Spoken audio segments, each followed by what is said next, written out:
એક સમય હતો કે જ્યારે ગુજરાતની અંદર ન્યૂઝપેપર તો બધા કહેતા હતા કે વાંચો વાંચો વાંચો, પણ પૂર્તિના લેખ કોઈએ નથી કીધું, પાક્ષિક કોઈએ નથી કીધું. પ્રિલિમ્સ માટે બધા કહેતા હોય એ વસ્તુ અલગ છે.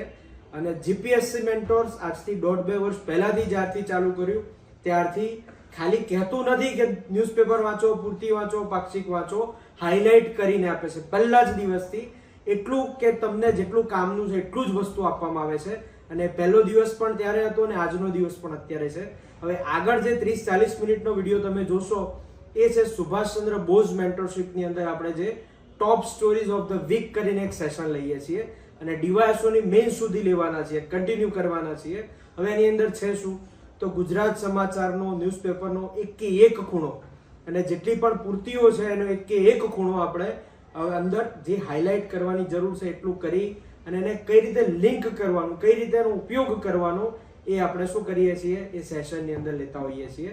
10 દિવસે આપણે એક વખત આ સેશન લઈએ છીએ. અત્યાર સુધીમાં 3 કે 4 સેશન થઈ ગયા છે. એ એપમાં તમે જોઈ શકશો ઉપરથી નીચે સુધી, અને એનું એક સેમ્પલ મૂકેલું છે. હવે એને વિડીયો તમારે આખો જોવો હોય કાં તો બીજા વિડીયો જોવા હોય તો બોઝ મેન્ટરશિપમાં જોડાઈ જાઓ. બોઝ મેન્ટરશિપમાં એના સિવાય પણ ઘણું બધું છે. અને બીજી વસ્તુ એ કે હવે આના આગળ જે વિડીયો હશે ને એમાં મારો ફેસ નહીં હોય, સ્ક્રીન રેકોર્ડિંગથી આપણે લઈ રહ્યા છીએ. કેમ? કારણ કે પેલી એક એડવર્ટીઝમેન્ટ આવે છે, ખબર છે, આલિયા ભટ્ટની.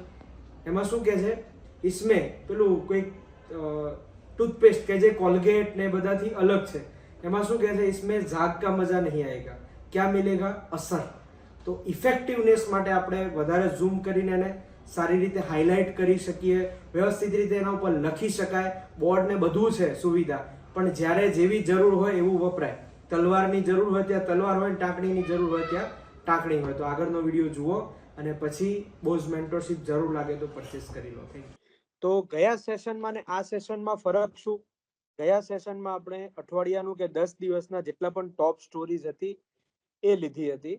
આનાથી એક ફાયદો એ છે, જો હું ગુજરાત સમાચાર જ લઈ શકું છું, વધારે લઈ શકતો નથી, બરાબર. તો ગુજરાત સમાચારની અંદર આવેલી દરેક સ્ટોરીઝ ને એનાલિટિકલ જે પણ કરવાનું હોય એનાલિસિસ એ કરી અને તમને આપી દઈશ. તમે નહીં વાંચો એક સમય માટે ન્યૂઝપેપર તો પણ ચાલે, કેમ કે ખૂણા ખાચરાથી મારે દરરોજ હાઇલાઇટ તો કરવાનું હોય છે, પણ એ હાઇલાઇટની અંદર એક્સ્ટ્રા આપણે શું એડ કરીએ છીએ, આ રીતે હું તમને હાઇલાઇટ કરીને આપું. જોજો તમે આ જ વસ્તુ હાઇલાઇટ કરેલું જે ફ્રી ચેનલ છે એની અંદર જોજો, ખાલી આટલી જ લાઈનો તમને 3 જ હાઇલાઇટ દેખાશે, કારણ કે એમાં મને એટલો જ સમય આપવાનું પોસાય એમ છે.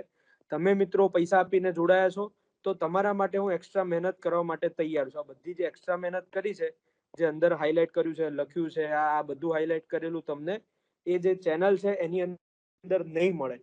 તો એક તો બ્યુટી એની એ છે કે પૂરેપૂરું એનાલિસિસ આધારિત છે, આમાં એક પણ લાઈન તમારી ચૂકશે નહીં. અને બીજું, ગઈ વખત કરતા આપણે એક્સ્ટ્રા વસ્તુ એ એડ કરી છે કે અહીંયા તમને નેક્સ્ટ સ્લાઇડ માટેનો ક્વેશ્ચન દેખાશે કે વિશ્વની અંદર કેટલા અન્નનો બગાડ થાય છે. હવે તમને યાદ છે કે નહીં, એના વિશે થોડી ઘણી માહિતી છે કે નહીં? જેમ કે કોઈક આયુર્વેદિક વનસ્પતિ છે એ આપણને કેટલી યાદ છે, પછી હું તમને એના વિશે એક વનસ્પતિ વિશે ડિટેલમાં કહું તો તમે વધારે એટેન્ટિવનેસ સાથે જોશો એમ અને લખવાનો પ્રયત્ન કરશો. બાકી ખાલી તમને એવું લાગશે ને કે આ તો ખબર જ છે, ખબર જ છે, ખબર જ છે, એમ કરતા કરતા કરતા ક્યારે અને લખશો તો ફાયદો શું, આ સેશન તમારે વારે ઘડીએ જોવાની જરૂર નહીં પડે. હું તમને ગેરંટી મારીને કહું કે 50% લોકો રેકોર્ડેડ સેશન વિચારતા હશે ખરા કે અમે રેકોર્ડેડ જોઈ લેશું, પણ જોતા નહીં હોય, બરાબર. 50% લોકો વિચારે ખરા કે હું જોઈ લઉં રેકોર્ડેડ, પણ એ લોકો જોઈ ના શકતા હોય. તો એના માટે આપણે શું કરવાનું છે, લખતા જવાનું છે સાથે. હું તમને કહીશ પણ ખરું કે આ જ રીતે તમે હેડિંગ મારો, એની અંદર આટલો એક કે બે જ શબ્દો લખો, પછી એને રિવિઝન કરો એટલે તમને યાદ આવી જશે. ચલો, તો પહેલો ન્યૂઝ હતો થાઈલેન્ડની અંદર વાંદરાઓ પાસે મજૂરી કરવામાં આવતા વિરોધ થયો. આ 3 કે જે છે એ થાઈલેન્ડની એમ્બેસી આગળ જઈ અને આ લોકો એ રીતે વિરોધ પ્રદર્શન કર્યું છે કે આ રીતે મોઢા પર માસ્ક લગાવ્યું છે અને તમે નારિયેળ આ રીતે વાંદરાઓ પાસે એમને જંજીરોમાં બાંધવામાં આવે છે અને ઉપર ચડાવવાના, અને એ લોકો પાસે એવી મજૂરી કરવામાં આવે છે, તેનો સખત વિરોધ કરવામાં આવ્યો હતો. તો પહેલો પોઈન્ટ આપણે લખીએ કે થાઈલેન્ડમાં વાંદરાઓ પાસે મજૂરી, કાળી મજૂરી કે મજૂરી નો વિશ્વમાં વિરોધ, નો વિશ્વમાં વિરોધ. આ રીતનો પોઈન્ટ લખી લો. ક્યાં કામ લાગે? તો નિબંધની અંદર માનવ જાત ઉપરનો કે આપણે એટલા બધા આગળ વધી ગયા. એક તો જુઓ, લેબોરેટરીમાં પ્રાણીઓનો ઉપયોગ કરીએ, આ રીતે ભાર વેંઢારવા માટે ઘણા બધા પ્રાણીઓનો ઉપયોગ કરીએ, આ રીતે મજૂરી કરવા માટેનો ઉપયોગ કરીએ. તો એક ઉદાહરણ તમે લખી લેજો કે થાઈલેન્ડમાં વાંદરાઓ પાસે મજૂરી કરવામાં આવતા વિશ્વની અંદર આખો વંટોળ ઉભો થયો. એટલા માટે કીધું. સાદું ખાલી વિરોધ આવું કરતા હોત એટલો બધો ન્યૂઝ બને નહીં. ચલો, હવે બીજો તમને મારે પ્રશ્ન એ પૂછવાનો છે કે અહીંયા નીચે આમ તો લખેલું આવી ગયું છે એટલે મારે થોડુંક ઢાંકી દઉં કે વિશ્વની અંદર કેટલા અન્નનો બગાડ થાય છે. જુઓ, જેટલા મિત્રો લાઇબ્રેરીમાં બેઠા છો એ બધા બહાર નીકળીને જવાબ આપજો. નહીં તો મેં તમને જે રીતે કીધું કે જો એટલા પ્રમાણમાં જવાબો નહીં મળે તો આ જ સેશન હું આપીશ તો ખરો, કેમ કે ગેરંટી પણ વન વે તમને ખાલી ઇન્ફોર્મેશન આપતો એક રેકોર્ડેડ વિડીયો બનાવીને આપીશ ખરો 100%. બરાબર? એટલે બધા જવાબ આપવાનો પ્રયત્ન કરજો, જેવું આવડે એવું, જેટલી ખબર હોય એટલી, એ વિશે જેટલા ડેટા આપણા પાસે હોય એટલા. વિશ્વમાં કેટલા અન્નનો બગાડ થાય છે?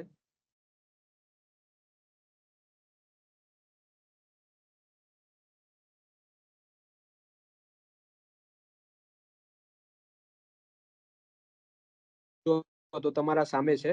આપણે ધીમે ધીમે હજી સેશનને થોડુંક આગળ લઈ જઈએ ને પછી થોડુંક ગરમ કરીએ. સીધું 1-2 કિકમાં બાઇક સ્ટાર્ટ થઈ જાય એવી બાઇક લાગતી નથી મને. યુએન નો રિપોર્ટ હતો કે દુનિયાની અંદર વર્ષે વ્યક્તિ દીઠ કેટલા 80 કરી દેવાના, વ્યક્તિ દીઠ 80 કિલો અન્નનો વેડફાટ થાય છે. 2022માં દુનિયામાં પેદા કરવામાં આવેલા અન્નમાંથી 19% એટલે કે 20% જેટલું અન્ન તો બગડી ગયું હતું. અન્નના બગાડ અને કચરાને કારણે 8-10% ગ્રીન હાઉસ ગેસનું ઉત્સર્જન પણ થતું હોય છે. કેટલો જબરજસ્ત પોઈન્ટ છે. શું છે? એક તો અન્નનો બગાડ તો થાય જ છે, પણ એ અન્નના બગાડના કારણે જે મિથેન ગેસનું અને ગ્રીન હાઉસ ગેસીસનું ઉત્પાદન થાય એમાં ટકાવારી કેટલી? 8-10%. બંને પોઈન્ટ લખી લેજો. હવે 2030 સુધીમાં વિશ્વના દેશોએ આને અડધો કરવાનો, જે અન્નનો બગાડ થાય છે એને અડધો કરવાનો પ્રયત્ન કરેલો છે. આટલું જ લખવાનું છે. યુએન નો રિપોર્ટ ખાસ લખજો. યુએન નો રિપોર્ટ વ્યક્તિ દીઠ વર્ષે કેટલો ટકા? 80 કિલો બગાડ. બરોબર? અને અહીંયા જે પોઈન્ટ આપણે લખેલું છે કે ટોટલ અન્નમાંથી 20% નો બગાડ થયો હતો. ચલો આગળ જોઈએ. તો એક ખાડિયા વોર્ડ અમદાવાદની અંદર, આપણે કશું યાદ રાખવાની જરૂર નથી, બીજું કશું યાદ રાખવાની જરૂર નથી. લોકોએ ખાલી પોઈન્ટ જે ઉઠાવ્યો હતો ને કે પાણી નહીં તો વેરો નહીં, તો આપણને ભૂતકાળનો જે ઇતિહાસ છે એને યાદ હશે કે તમે જો અમને અધિકાર નહીં આપો તો તમને આ રીતે અમે વેરો પણ નહીં આપીએ. યાદ છે ને? અધિકાર નહીં તો વેરો પણ નહીં. આ જ પ્રકારનું આંદોલન અમેરિકાની અંદર પણ થયું હતું. અમેરિકા પણ કોના પાસેથી સ્વતંત્ર થયું છે? બ્રિટન પાસેથી. તો આ રીતે એ લોકોએ પણ નો ફ્રીડમ નો ટેક્સ એ રીતનું આંદોલન છેડ્યું હતું. તો આ વસ્તુ GS2 ની અંદર, એસએ ની અંદર, ગવર્નન્સ ની અંદર લખવા કામ લાગી છે કે જ્યારે લોકો જાગૃત થાય ત્યારે આવી બધી વસ્તુઓ આવવાની શરૂ થાય છે. હવે મને લાગે છે કે એન્જિન ગરમ કરવાનો બહુ જ મસ્ત ક્વેશ્ચન આવી ગયું છે. કેટલા આયુર્વેદિક દવાઓ અથવા વનસ્પતિઓના નામ આપણને ખબર છે? તુલસી નામ હું પહેલું જ લખી દઉં છું એટલે એના સિવાયના જ બોલજો. તુલસી. ચલો હરડે, હૈડા, અરડુસી. એક જ મિનિટ લખતો જાઉં હું બેન, એટલે તમારે પછી લખવામાં વાંધો નહીં. હરડે, પછી અરડુસી, પછી અશ્વગંધા, અશ્વગંધા, સાટોડી. હા, સાટોડી. સાટરડી. સાટોડી. હવે થોડુંક અર્જુન. બોક્સમાં લખીને આપજો. મેં પણ નામ નથી સાંભળ્યું, પહેલી વખત. નીલગિરી. અર્જુન આંખના રોગ માટે. કયું? અર્જુન. અર્જુન. ઓકે. પછી સતાવરી. શતાવરી. જુઓ, આ જેટલા શબ્દો તમારા જવાબમાં આવે છે, આયુર્વેદ ઉપર કોઈ પણ પ્રશ્ન પૂછાયો ત્યારે આ શબ્દો વગર તમારો જવાબ પૂરો થાય નહીં. તમે ખાલી આયુષ અને આયુષના જે 5 શબ્દો છે એના ફૂલ ફોર્મ લખી નાખો, અને ભારત એના ઉપર વધારે ભાર આપી રહ્યું છે અને કઈ આયુષ મંત્રાલય બનાવ્યું આ તેમ ફલાણું ઢીંકું કરીને જવાબ પૂરો થશે નહીં. જ્યાં સુધી તમે આવા 10-12 નામ સળંગ વિરામ ચિહ્નો અથવા અલ્પ વિરામ સાથે લખી નહીં નાખો ત્યાં સુધી તમારો જવાબ નહીં. બીજું, જો હરડે હોય ને એટલે તરત બેડા યાદ આવવું જોઈએ. પછી અડે બેડા તુલસી આમળા બ્રાહ્મી. બેડા અશ્વગંધા. હિન્દી પીપર અશ્વગંધા એ આવી ગયા છે. બીજું સર્પગંધા પણ બ્રાહ્મી. આવે છે. હા, બ્રાહ્મી. બ્રાહ્મી. હા, પછી આમળા ત્રિફળા. ત્રિફળા. જુઓ કેટલો મસ્ત ત્રિફળા. ઈસબગુલનો પણ ઉપયોગ થાય છે. તમે આ રીતે અંદર ચેટ બોક્સમાં પણ જવાબ આપી શકો છો. ચલો, હવે મારે તમને એક જગ્યાએ લઈ જવું છે, એ છે જેઠી મધ. અહીંયા સરસ મજાનો પોઈન્ટ હતો જેઠી મધ ઉપર. હવે તમને એવું થાય ખરું કે આ બોર્ડ ને બધું જે સ્માર્ટ પેનલ લાયા છે એને શું શાના માટે બચાવી રાખે? છોકરાને પિક્ચર જોવા માટે? એવું નથી. હવે અહીંયા એટલું બધું ઝૂમ કરીને બતાવવાનું હોય ને આ વસ્તુ બોર્ડની અંદર બતાવવી પોસિબલ નથી. તમને એવું લાગતું હશે કે મોટી મોટી સંસ્થાઓ તો બોર્ડ સિવાય કોઈ લેક્ચર, આવા લેક્ચર તો લેતી જ નથી એમ, ખાલી સ્ક્રીન રેકોર્ડિંગ વાળા. તો આ લેવાનું કારણ એ કે આપણે અસર વધારે આપીશું. इसमें जाग का मजा नहीं आएगा, असर मिलेगा असर. તો જેઠી મધ જે ખરું એ જેઠી મધની વાત કરીએ ને તો કેન્સર સહિત 17 બીમારીઓ સામે લડવાના તત્વો એની અંદર રહેલા છે. હવે ક્યાં ઉત્પાદન થાય એવું છે ને આપણા જવાબમાં લખવા કેમ કામ લાગે એવું છે એ જુઓ તમે. તો ગમે તેટલી ખારી જમીન હોય ને એની અંદર પણ આ ઉગાડવું હોય તો ઉગાડી શકાય છે. તો ગુજરાતની જે જમીન શું છે ખારો પટ ગણાય છે એ પ્લાન્ટની ખેતીથી કમાણી કરાવી શકે છે. તો ખેડૂતોનો આવક બમણી કરવાનો પોઈન્ટ લખવો હોય તો એની અંદર કામ લાગે. આયુર્વેદના આજે અલ્પવિરામ વાળા લખવાના હોય ઉદાહરણો તો એની અંદર કામ લાગે. પછી જુઓ ભારતની અંદર 1250 જેટલી હર્બલ અને કોસ્મેટિક્સ ફોર્મ્યુલામાં જેઠી મધનો ઉપયોગ થાય છે. જેઠી મધ ભારતની કંપનીઓ પાકિસ્તાન, ઉઝબેકિસ્તાન અને કઝાકિસ્તાન જેવા દેશોમાંથી મંગાવે છે. આ આપણી શું કહેવાય? આયરની કહેવાય કે ગુજરાતની અંદર કે આવો ખારો પટ ધરાવતી જમીનમાં આપણે ઉગાડી શકીએ એવા છીએ, છતાં પણ આપણે એને શું કરવું પડે છે? આયાત કરવું પડે છે. ઘણું બધું વિદેશી હુંડિયામણ, આ શબ્દ ગુજરાતી ખાસ યાદ રાખજો કે વિદેશી હુંડિયામણ આપણે એના પાછળ વાપરવું પડે એવું છે. એનાથી શું થાય? 17 જેટલી બીમારીઓ, કેન્સર, ડાયાબિટીસ જેવી એના સામે અસરકારક મદદ મળી શકે એવી છે. હવે એના પછી આનો એક પ્રયોગ થવો જરૂરી છે, કારણ કે શું છે જેઠી મધની ખેતીનો સફળ પ્રયોગ આણંદ નજીક બોરિયાવી ખાતે 2018 થી હાથ ધરાયો છે. ત્યાંના જેટલા પણ સફળ પ્રયોગો કરી નાખીએ પછી એનું ઉત્પાદન મોટા પાયે આના ઉપર કોમર્શિયલ ટાઈપનું ઉત્પાદન પછી શરૂઆત કરી. હવે અહીંયા બીજું જે એટલું બધું લખેલું છે ને કે સ્થૂળતા ઘટાડે ના તેને, એ બધું વાંચવાની કોઈ જ જરૂર નથી. લખી લીધું? આ પોઈન્ટ લખી લીધો? હા સર. કે જુઓ કયા કયા પોઈન્ટ લખવાના આની અંદર. તો એક તો જેઠી મધ લખી દો, કેન્સર, ડાયાબિટીસ જેવા 17 બીમારીઓ પોઈન્ટ લખી નાખો. પછી એની અંદર લખી રાખો કે 1250 જેટલી જે ફોર્મ્યુલાસ છે એની અંદર જેઠી મધનો ઉપયોગ થાય. અને ત્રીજો પોઈન્ટ લખી નાખો કે ગુજરાતનો જે ખારો પટ છે એની અંદર આનું ઉત્પાદન થાય એવું છે. હવે મારે તમને પ્રશ્ન પૂછવો છે કે ભારત સરકાર અથવા ગુજરાત સરકાર એપ્રેન્ટિસશિપ માટે કયા કયા પ્રયત્નો કરે છે? એપ્રેન્ટિસશિપ આપણને ખબર હશે કે 1 વર્ષ માટે જે ઇન્ટર્ન્સ હોય એમને ત્યાં કંપનીમાં મૂકવામાં આવે, એમને જે પણ શીખવાડવામાં આવે એ શીખી અને એ લોકો વધારે આગળ વધી શકે એમ. કયા પ્રયત્નો કરે છે સરકાર? National apprentice programme. National apprenticeship programme. પછી પ્રોગ્રામ. NAPS, અને એનું બીજું સંસ્કરણ અત્યારે ચાલુ છે. આટલું ખાલી યાદ રાખવાની જરૂર છે. જુઓ, હું તમને જે બીજા કરતા જવાબ અલગ બનાવવાનું કહું છું ને એ યાદ છે. કઈ રીતે? કે તમે કહેશો ફેમ યોજના ચાલુ છે, પણ ફેમનો કયો તબક્કો ચાલુ છે? બીજો, ત્રીજો, ચોથો? આવો જેવો તમારા જવાબમાં એક્સ્ટ્રા તત્વ આવે તમે વાંચતા હોય ત્યારે કમ્પ્લીટલી એ ચોથો તબક્કો ચાલુ હોય તો એ રીતે જ લખેલું હોય કે ફાસ્ટર એડોપ્શન ઓફ જે હોય એનો તબક્કો ખાસ લખેલો હશે, તો એ રીતે જ યાદ રાખો. તો આજે તમે બોલ્યા ને NAPS, એનો કયો તબક્કો ચાલુ છે? બીજા નંબરનો.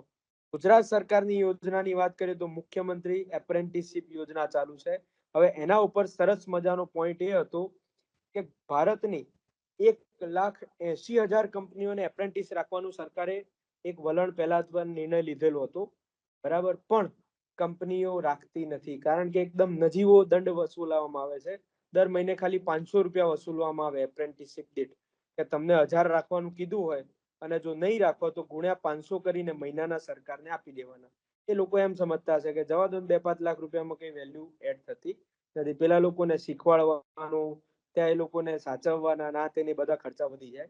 એટલે આ લોકોએ કેવી, મતલબ એટલા બધા કડકાઈથી કામ થતું નહોતું. એટલે હવે આપણે એની અંદર કયા કયા પોઈન્ટ લખવાના છે, તો મોટી કંપની એપ્રેન્ટિસશિપ પહેલા એક હેડિંગ મારી દો, એપ્રેન્ટિસશિપ. એના અંતર્ગત તમે નીચે લખો મોટી કંપનીઓનું ઢીલું ઢાલું, અથવા તમારે જે શબ્દ લખવો હોય એ લખી નાખો. 1,80,000 કંપનીઓ એવું લખો. પછી કયા એક્ટ હેઠળ, તો એપ્રેન્ટિસશિપ એક્ટ 1961 હેઠળ દરેક નાણાં વર્ષમાં કંપનીઓ કેટલા ટકા, કુલ સ્ટાફના 15% આ રીતે એપ્રેન્ટિસશિપ લેવાનો હોય છે. હવે બીજું તમને અહીંયા એક સરસ મજાનું કે જે કંપનીઓ એપ્રેન્ટિસશિપ માટે યુવાનોને નથી રાખતી તેમને સરકાર દંડ કરતી હોય છે, પણ નિયમોની બહુ પડી હોતી નથી. હવે મારા ભાઈનું પોતાનું જ ઉદાહરણ હું લઉં તો જેટલા પણ ઇન્ટર્ન તરીકે જાય ને એ લોકોને બહુ મોટા કંપનીઓ પર બહુ મોટા મશીનો ઉપર બેસાડવામાં આવતા નથી. જેમ કે ફાર્મા કંપનીમાં ગયા હોય તો એ લોકોના જે વ્યવસ્થિત મશીનો છે ને એના ઉપર એમને બેસાડવામાં નહીં આવે. એટલે કોઈ પણ ડબ્બા ઉપાડવાના, ખોખા ઉપાડવાના એવા બધા કામમાં લગાવી દે. કાં તો પેલા જે 3 જણ કામ કરે છે મેઇન એમના એમ્પ્લોય હોય એના આજુબાજુમાં બેસાડી રાખવાના કામ એ લોકો આપી દેતા હોય. આ શું થયું, એકદમ એનાલિસિસ વાળી વાત તમે આજુબાજુમાં સાંભળ્યું અને એ બધું તમે જવાબમાં લખી શકો છો. પછી જોઈએ તમને કેટલાને લેટેસ્ટ ચક્રવાત કે તોફાનનું નામ યાદ છે કે જેણે તબાહી મચાઈ હોય એવું કોઈને યાદ છે? છેલ્લું બિપરજોય. હા જુઓ, બિપરજોય કેટલું જૂનું થઈ ગયું. પછી ચલો તોય મોચા. લખવા કામ લાગે. હા, તોકતે. તિતલી, તેજ. તાવતે, તેજ, મોચા. કે મોકા. પછી હવે જુઓ આની અંદર શું કરવાનું છે, આપણે જ્યારે વાંચતા હોય ત્યારે આવા રિપોર્ટ લેટેસ્ટ યાદ રાખવાનો પ્રયત્ન કરવાનો, એક્ઝામની બિલકુલ નજીક હોય ત્યારે. તો અત્યારે માની લો કે યુપીઆઈ ના વ્યવહારો કેટલા થયા, ટ્રાન્ઝેક્શન, આરબીઆઈ ના ડેટા યાદ રાખવાના. તો કેવા યાદ રાખવાનો પ્રયત્ન કરવાનો, લેટેસ્ટ એમ કે ખેતીનું આપણી અર્થવ્યવસ્થાની અંદર યોગદાન કેટલું, તો એનું એકદમ લેટેસ્ટ ડેટા હોય એવું યાદ રાખવાનો. એ જ રીતે અહીંયા પણ તમને દેખાશે, જુઓ બદલાતા હવામાનનો સંકેત. એટલું મસ્ત વાક્યો આની અંદર લખેલા છે, એટલા જબરજસ્ત. અમુક વાક્યો ભાષાની દ્રષ્ટિએ એટલા ખતરનાક છે કે વિકાસના નામે સંસાધનોનું શોષણ કરીને વિશ્વ જે રીતે તથાકથિત પ્રગતિ કરી રહ્યું છે તે જોતા 2050 સુધીમાં વિશ્વનું તાપમાન 1.5 ડિગ્રી સેલ્સિયસ વધવાની આશંકા છે. 1.45 ડિગ્રી તો વધી ગયું છે. હવે તમે વાક્ય જુઓ, હવામાનનો સંકેત, હવામાનની ચેતવણી આખી પૃથ્વી માટે છે. એટલે કે આ પૃથ્વી પર જીવતી, ઉછરતી, ખીલી રહેલી દરેક વસ્તુ માટે, ગતિશીલ અને સ્થાવર દરેક વસ્તુ માટે છે. હવે તમને હું જે કહેતો હતો, જે પૂછ્યું પ્રશ્ન એ અહીંયા લખેલું જો મોકા ના કારણે લગભગ 17 લાખ લોકો બેઘર થયા હતા. કે આ રીતનો ડેટા આપણને લેટેસ્ટ યાદ હશે તો એક્ઝામ પેપર ચેકરને ખબર હોય કે ના હોય પણ એ ઇમ્પેક્ટ તો એના ઉપર થાય ને થાય જ. આપણે એવું વાક્ય લખવું હોય કે જળવાયુ પરિવર્તન થઈ રહ્યું છે, એના લીધે આવા જે ચક્રવાતો છે એનું પ્રમાણ સતત વધી રહ્યું છે, તેની અંદર લેટેસ્ટ ઉદાહરણ લખશો તો વધારેમાં વધારે મજા આવશે. ચલો હવે મારે તમને એક પ્રશ્ન પૂછવો છે કે સાઉદી અરબ આપણને બધાને જ ખબર છે, તો એની અંદર મહિલાઓને કઈ કઈ છૂટ આપવામાં આવી છે, જે લેટેસ્ટ હમણાં આપવામાં આવી હોય, અને એ તમને વુમન એમ્પાવરમેન્ટની અંદર લખવા માટે ગજબ કામ લાગશે. પણ આપણને ખબર તો હોવી જોઈએ, ખાલી આપણને ભારતના ઉદાહરણો ખબર હોય તો નહીં ચાલે. કઈ કઈ છૂટ આપવામાં આવી છે? સેલ્ફ ડ્રાઇવિંગ ની પરમિશન આપવામાં આવી. Okay, self driving. પહેલા હતું કે કોઈ મેલ પર્સન જોડે હોવા જોઈએ, પછી ટુરિસ્ટ પ્લેસ ઉપર સર સ્ટોલ ખોલવાની મંજૂરી આપી. તેના ઉપર ટુરિસ્ટ, ઓકે, ટુરિસ્ટ પ્લેસ ઉપર મહિલાઓ સ્ટોર ખોલી શકે એવું? હા સર. ઓકે, પછી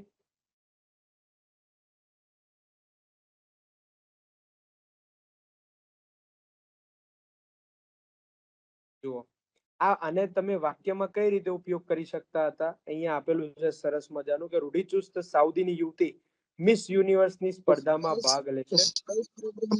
મહિલાને મોકલવાના હતા. શું? સ્પેસ પ્રોગ્રામમાં કોઈ મહિલાને મોકલવાના હતા. હા, જુઓ યુએઈ ઘણા બધા છે. તમે જોજો, હમણાં મેં સર્ચ કર્યું, આ વસ્તુ સર્ચ કરી કે કેટલું આ જે જ્યારે હું બનાવતો હતો સેશન, તો મહિલાઓને જાહેરમાં ગાડી ચલાવવા અને પુરુષોની સાથે કાર્યક્રમમાં ભાગ લેવાની છૂટ આપી. પછી સેલ્ફ ડ્રાઇવિંગ, પછી પુરુષની પરમિટ વગર ભણવાની, આગળ વધવાની એ છૂટ આપવામાં આવી છે. પછી મેલ પર્સન સાથે હોય એવું જરૂરી નથી, એમના પાસે એમને વિઝા આપવામાં આવ્યા છે, એટલે ઘણી બધી છૂટ આપવામાં આવી છે. સર અને ફૂટબોલ ટીમ વાક્યમાં પણ એ તમે લોકો કઈ રીતે ઉપયોગ કરી શકો એ કહું છું. જુઓ, હું તમને દરેક સેશનની અંદર કંઈક નું કંઈક નવું આપતો હોઉં છું. જુઓ, તો એક વસ્તુ તો આપણે વાત કરી હતી, યાદ છે કે પૂર્વથી માંડી તો પશ્ચિમ સુધી આવા ફેરફાર દેખાય છે. પર્યાવરણનો ફેરફાર હોય તો પૂર્વનું કોઈક ઉદાહરણ લઈ લેવાનું, કે પૂર્વની અંદર આ રીતે જે નોર્થ ઇસ્ટ ની અંદર આપણા વેટલેન્ડ છે એ અંદર એનું થઈ રહ્યું છે, ખવાણ થઈ રહ્યું છે, ધોવાણ થઈ રહ્યું છે, થી માંડીને પશ્ચિમની અંદર ગુજરાતનું એકાદ ઉદાહરણ લઈ લેવાનું, ઉત્તરથી લઈને દક્ષિણનું. તો આ કયું ઉદાહરણ થયું? ઉત્તર દક્ષિણ પૂર્વ પશ્ચિમ વાળું. એ જ રીતે અહીંયા ઉદાહરણ લેવું હોય તો ભારતથી માંડી વિદેશ સુધી ઠેર ઠેર આપણને મહિલા એમ્પાવરમેન્ટના ઉદાહરણો દેખાઈ રહ્યા છે. તો આખું વિશ્વ અત્યારે શું થઈ રહ્યું છે? મહિલા સશક્તિકરણની દિશામાં આગળ વધી રહ્યું છે. પછી તમારે એની અંદર રૂઢિચુસ્ત સાઉદીની જે પહેલા છાપ હતી અને મોહમ્મદ બિન સલમાન આવ્યા પછી જે ચેન્જીસ આવ્યા છે એને તમે ઉદાહરણની અંદર લખવા હોય તો લખી શકો છો. કે શાની મિસ યુનિવર્સ જેવી સ્પર્ધા કે વિચારી પણ નાખ શકે એવી સ્પર્ધાની અંદર એમને ભાગ લેવાનો મોકો મળ્યો છે. હવે મારે તમને એક પ્રશ્ન એ પૂછવો છે કે આપણા આસપાસના જેટલા પણ દેશો છે, એ નેપાળ હોય, શ્રીલંકા હોય, બાંગ્લાદેશ હોય, પાકિસ્તાન હોય, એમાં ચીનના કયા કયા પ્રોજેક્ટ ચાલુ છે એના નામ આપણે લખવાનું થાય. તમને એવું કે ચીનની પેલી જે પોલિસી છે ભારતને ઘેરવાની પોલિસી, તો એ ઘેરવાની પોલિસીમાં આપણે ઉદાહરણ તો લખવા પડશે ને, કે આ દેશમાં આ ઉદાહરણ, આ દેશમાં આ ઉદાહરણ, એ રીતે. તો કયા કેટલા ઉદાહરણ આપણને યાદ છે કહો તો મને. એક પાકિસ્તાનની અંદર ગ્વાદર વાગડ બંદર ઉપર, શ્રીલંકામાં હમ્બનટોટા. હમ્બનટોટા, શ્રીલંકામાં, ચલો સરસ, હમ્બનટોટા. હમ્બનટોટા. પછી ચાબહાર. બાંગ્લાદેશમાં, હા, તમે ચેટ બોક્સમાં પણ લખી શકો છો. પાકિસ્તાનમાં સીપેક ચાઇના. હા, ચાઇના પાકિસ્તાનની અંદર બીજું કે સીપેક છે, ગ્વાદર સીપેક નો એક ભાગ છે કે જેના ઉપર અત્યારે હુમલા થઈ રહ્યા છે. એ વસ્તુ બાંગ્લાદેશની અંદર કોઈ કહે છે?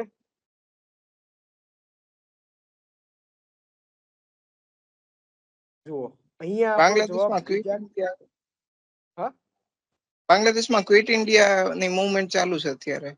હા, એ કહી શકાય 100%. તમે ક્વિટ ઇન્ડિયા મુવમેન્ટ નું કહી શકો, પણ મારે પર્ટિક્યુલરલી ચાઇના માટે ઉદાહરણ લેવું હતું. હવે હું તમને બીજા કરતા જવાબ કઈ રીતે અલગ બનાવું એ બતાવું છું. અહીંયા કે આપણે જનરલી એવું જ વિચારીએ છીએ કે અહીંયા ઇન્ફ્રાસ્ટ્રક્ચર પ્રોજેક્ટ જ લખવા જોઈએ, એના બદલે તમે કઈ રીતે લખી શકો, પણ એ આપણે રીડિંગ કરેલું હોવું જોઈએ.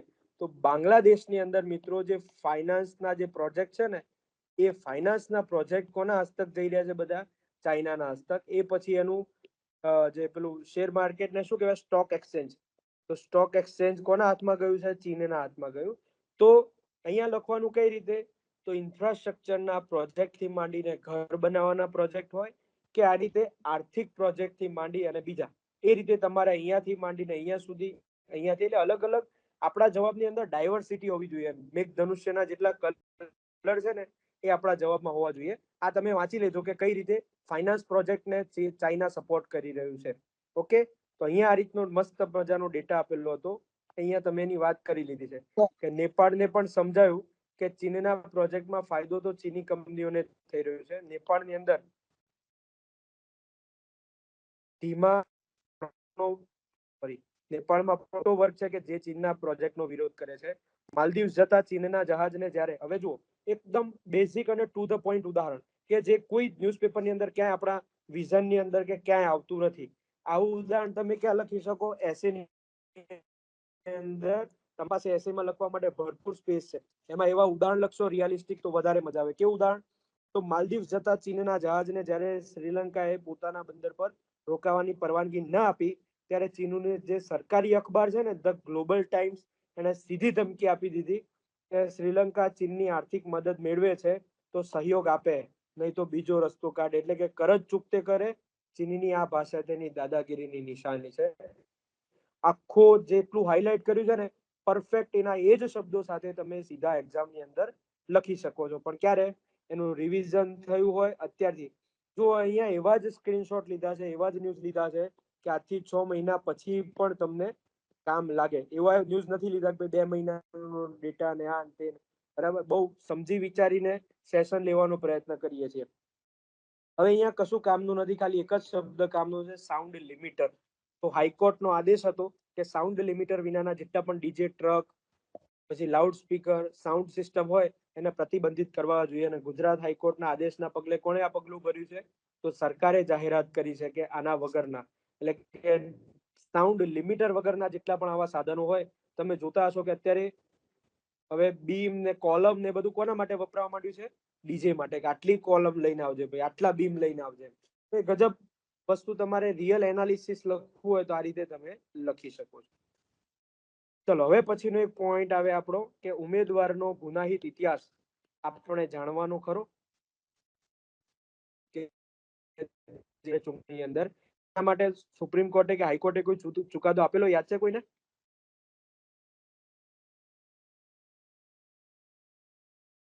ગુનાહિત ઇતિહાસ ફરજિયાત બહાર પાડવો અને પબ્લિશ કરવો 3 વાર, વાઇડલી પબ્લિશ એવો શબ્દ વાપરેલો છે. જો આ જવાબ જોઈતો તો મારે. આ જેટલા લોકોને 3 વાર સુધીનો શબ્દ યાદ ના હોય એ કમ્પલસરી આગળનો આખો જે પોઈન્ટ છે એ લખી લેજો. કઈ રીતે? તો શું કર્યું છે હમણાં? કોર્ટના આદેશ અને ચૂંટણી પંચની સૂચનાનું પાલન થવું જોઈએ. એના માટે હવે ગુજરાતીમાં પ્રસિદ્ધ થશે. અત્યાર સુધી શું થતું હતું? અંગ્રેજીમાં લખી દીધું, એટલે શું ફરક પડે? પબ્લિકને ક્યાં ખબર પડવાની છે? અને ન્યૂઝ ચેનલો તો બતાવવાની જ નથી આ બધી વસ્તુઓ, બરાબર. તો ક્યારે સુપ્રીમ કોર્ટે ક્યારે ચુકાદો આપ્યો? કે જે આપણે એક્ઝામમાં ઈયર સહિત લખો કે ફેબ્રુઆરી 2022 નો કોનો ચુકાદો છે? સર્વોચ્ચ અદાલતનો ચુકાદો છે. મતદારો પાસે ઉમેદવારોની શૈક્ષણિક લાયકાત, સંપત્તિ અને ગુનાહિત ઇતિહાસ સહિતની જરૂરી માહિતી હોવી જરૂરી છે. તેથી પ્રત્યેક ઉમેદવારે તેમના પરના ગુનાની વિગતો અખબારો, સોશિયલ મીડિયા તેમજ વેબસાઇટ ઉપર મૂકવી જોઈએ. ચૂંટણી પંચે આના માટે કયા કયા ફોર્મ બહાર પાડ્યા છે? C2 અને C7. તો જ્યારે તમને ચૂંટણી પંચના સુધારા પૂછે તો એની અંદર પણ લખી દેવાનું કે સુપ્રીમ કોર્ટે આવો ચુકાદો આપ્યો. એના પછી તરત જ ચૂંટણી પંચે શું કર્યું? આ રીતના 2 ફોર્મ બહાર પાડી દીધા, C2 અને C7. હવે તમે બીજી કઈ જગ્યાએ આ વસ્તુ લખી શકો? તો સુપ્રીમ કોર્ટ કરીને સુપ્રીમ કોર્ટના ચુકાદાઓ. જો હું મારો સિલેબસ જે ખરો ને આપણો 1-2 નો મેઇન્સનો, એ હું ટેરવા ઉપર રાખું છું. એટલે જેવું વાંચું કે તરત જ મારા મનમાં લિંક થઈ જાય કે આ વસ્તુ અહીંયા પણ કામ લાગે, અહીંયા પણ કામ લાગે. તેથી એક જ વખત વાંચેલું આપણને 17 જગ્યાએ કામ લાગવું જોઈએ, તો જ વાંચવાનો મતલબ છે. તો તમે શું લખી શકો? સુપ્રીમ કોર્ટના જે સારા સારા ચુકાદાઓ હોય એની અંદર પણ આ ચુકાદો લખી શકો કે ક્રિમિનલાઇઝેશન ઓફ પોલિટિક્સ ઘટાડવા, અથવા જે દેશની અંદર જે આ રીતની લોકતંત્રની સંસ્થાઓ છે એનું આ રીતે ગુનાહિતીકરણ ના થાય એને બચાવવા માટે સુપ્રીમ કોર્ટે આવો ચુકાદો સરસ મજાનો આપેલો હતો. કેટલાક ઉમેદવારોની ગુનાહિત ઇતિહાસની વિગતો પ્રસિદ્ધ જ નથી થઈ. ઘણાની વિગતો અંગ્રેજી ભાષામાં પ્રસિદ્ધ થઈ, 1 કે 2 વાર છપાઈ. સુપ્રીમ કોર્ટે કેટલી વાર છાપવાનું કીધું હતું? 3 વાર છાપવાનું કીધું હતું. એટલે જે મિત્રોને આમાંથી જે લખવાની જરૂર હોય લખી લો, બરાબર. હું તમને ભાર એટલા માટે આપું છું કે તમારા ફાયદામાં છે, બરોબર. બાકી હું તો આ રીતે બોલીને આગળ નીકળી જઈશ, કઈ વાંધો નથી. થોડું ઝૂમ કરજો ને. હાલ કરું હો બે. લખી લો. પેલું હું બોલી જ જાઉં છું બેન, કોઈ જ વાંધો નથી. કે ગુનાહિત ઇતિહાસ, ઉમેદવારોનો ગુનાહિત ઇતિહાસ લોકોને જણાવવો. એમાં જેટલા પણ સોશિયલ મીડિયાના મારફતે મૂકવાનું 3 વાર. સુપ્રીમ કોર્ટનો ચુકાદો આવ્યો ફેબ્રુઆરી 2022માં. આપણું મગજ પણ સુપર કોમ્પ્યુટર જેવું જ છે. આ રીતે ફેબ્રુઆરી સહિત યાદ રાખવું હોય તો રાખી શકાય, બીજા કરતા અડધો માર્ક્સ વધારે લેવું હોય તો. ઓકે, ચલો આગળ જઈએ.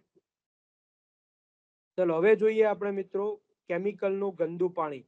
હવે જો એક પ્રશ્ન એ હતો કે નદી અને તળાવમાં ગંદકીના કારણે માછલીઓના મૃત્યુ થાય, પછી પેલું સાબુના ફીણ જેવા ફીણ ઉપર આવી જાય, એના ઉદાહરણો કેટલા યાદ છે આપણને? Sir, Ulsoor lake, Bangalore.